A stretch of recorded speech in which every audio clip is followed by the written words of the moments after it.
هذه المرثية مقدمة من إبراهيم أحمد سيف المزاحم، وهي رثاء وتعزية بعد وفاة علي صالح الحوشبي رحمة الله تخشاه وأسكن فسيح جناته، كما أنها تعزية لكل أسرة الفقيد ومحبيه، والقصيدة تعبر وتحكي بما فيها. أداء الشاعر أيمن هيثم.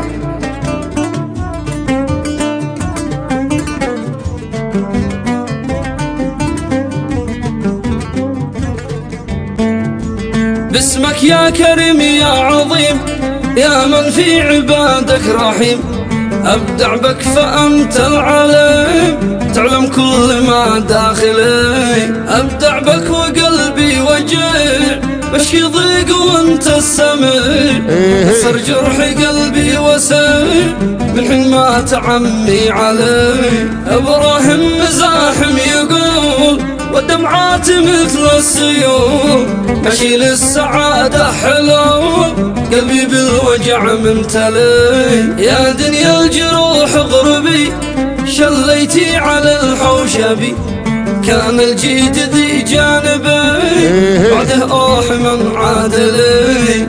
قلبي في ضلوعي حزين ابكي واكتر كل حين، اتمنى رحيلي يقين من حزن الذي صار لي، من حزن الذي صار لي. قلبي في ضلوعي حزين أبكي واكتر كل حين، أتمنى رحيلي يقين من حزن الذي صار لي. حزني وسط قلبي شديد عايش بعد عمي وحيد، في هذا الحياة ما أريد أحيا يوم وقلبي سليم، من حين وقعت الواقعة والعن بالدموع دمعوا والله مقتله فاجعوا أفجعنا الجميع كاملين. مقتل قتل من قاتله أحزن قريتك كاملة، الظاهر عليه زعله فيها الحزن صار ممتلئ، فيها الحزن صار ممتلئ. مقتل قتل من قاتله